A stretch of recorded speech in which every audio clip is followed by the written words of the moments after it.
गीता का ब्याह तो रामशरण से हुआ था, लेकिन वह उसे नहीं चाहती थी। उसका दिल तो अपने पुराने आशिक सुखराम से लगा हुआ था। शादी के पहले ही संगीता उसे अपना सब कुछ दे बैठी थी। शादी तो घर वालों ने उसकी पसंद पूछे बिना ही रामशरण से कर दी थी। उसने भी घर वालों को अपनी पसंद नहीं बताई थी। रामशरण चौकीदार था। उसकी अक्सर नाइट ड्यूटी रहा करती थी। वह सीधा साधा आदमी था। रात को 8 बजे टिफिन लेकर घर से निकलता तो सुबह 8 बजे ही लौटता। संगीता रात को घर में अकेली रहती। रात को देर तक वह अपने आशिक सुखराम से मोबाइल पर बातें करती थी। वीडियो कॉल करके भी अपना हाले दिल बयां करती थी।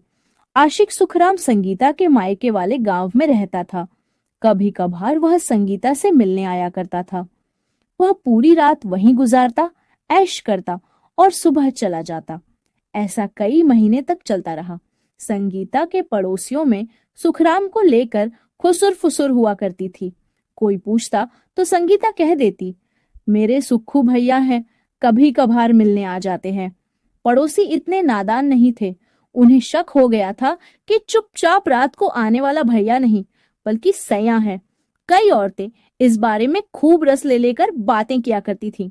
बूढ़ी सुखिया काकी कहती थी, बेचारा रामशरण कमाते कमाते मर रहा है और इधर यह छैल छबीली औरत पराये मर्द के साथ पाप कर रही है। नरक में जाएगी, नरक में।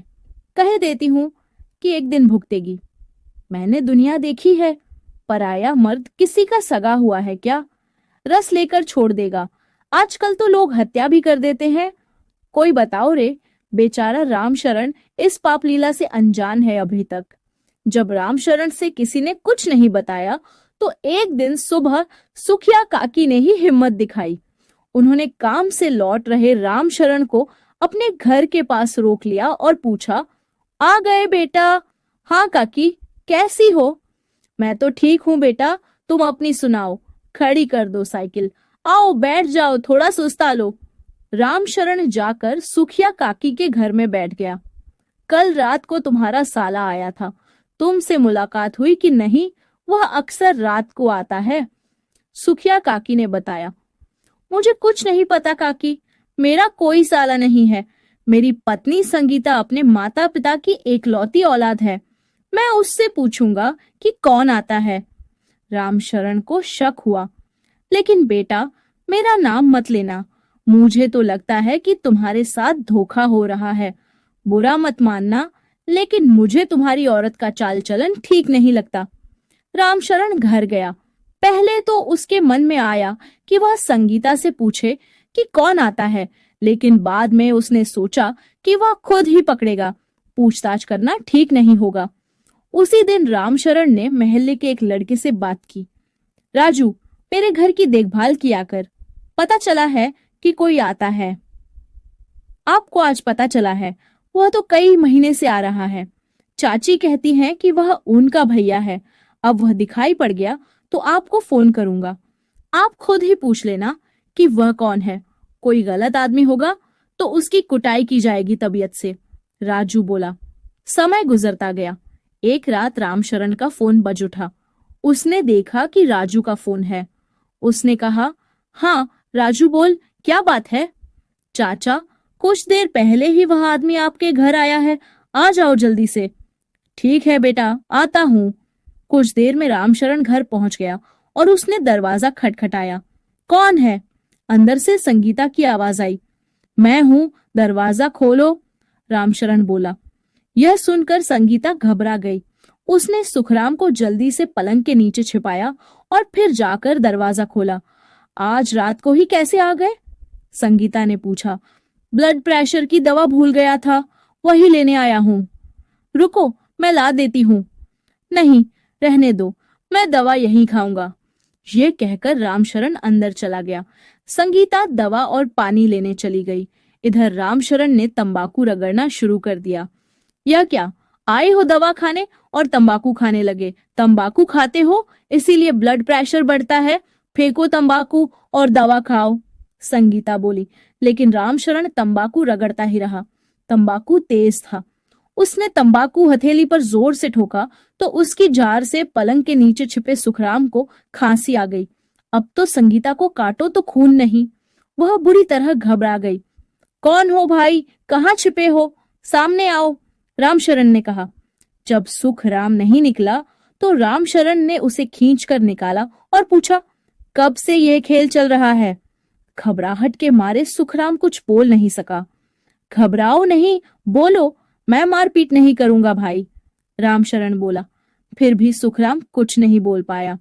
यह बेचारा नहीं बोल पा रहा है तो तुम ही बता दो मेरी जान, रामशरण ने संगीता की ओर देखकर कहा। पूछ ही रहे हो तो सब कुछ सच सच बता देती हूँ। यह मेरा प्रेमी है, मैं इसे ही पसंद करती हूँ, इसके बिना जी नहीं सकती। संगीता बोली, ठीक है, लेकिन मुझसे शादी क्यों की? मुझे पहले ही बता दिया होता, मैं बिल्कुल तुमसे शादी ना करता। लेकिन अभी भी कुछ नहीं बिगड़ा है, तुम इससे शादी कर लो, रामशरण ने कहा। उसी बीच सुखराम भाग खड़ा हुआ। बाहर राजू डंडा ले खड़ा था। उसने सुखराम को पकड़ लिया और पिटाई शुरू कर दी। शोर सुनकर महल्ले के तमाम लोग आ गए वहां। कुछ और लोग भी सुखराम की धुनाई करने लगे। रामशरण ने बाहर निकलकर उन लोगों को मना किया और कहा, इसे जाने दो। राजू ने कहा, किस मिट्टी के बने हो चाचा, हमें इसे कूटने दो। नहीं, जाने दो, मत मारो, रामशरण शांत भाव से बोला। लोगों ने सुखराम को छोड़ दिया। वह जान बचाकर भागा। लोग तरह तरह की बातें कर रहे थे।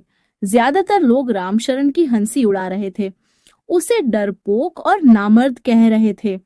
उनका कहना था कि पकड़े गए आदमी को खूब कूट कर पुलिस के हवाले करना था। रामशरण अगले ही दिन संगीता को लेकर उसके मायके गया और उसके माता पिता से सारा हाल कह सुनाया।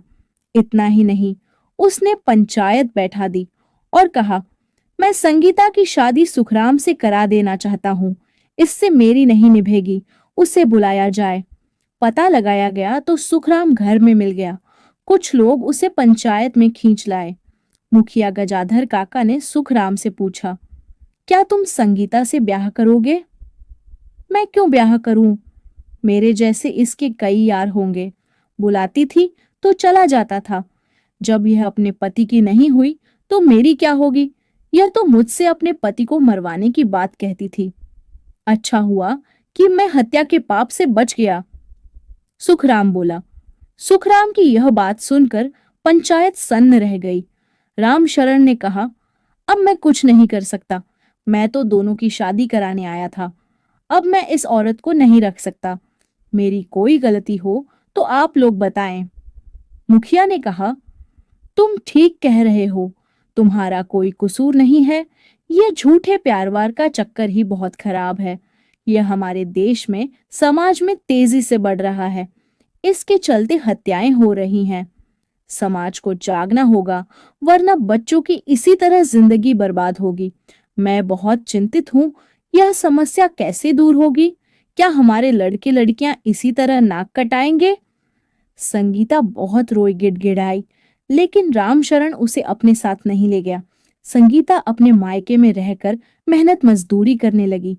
वह पछता रही थी कि अगर नाजायज प्यार में न पड़ती तो उसकी जिंदगी तबाह न होती।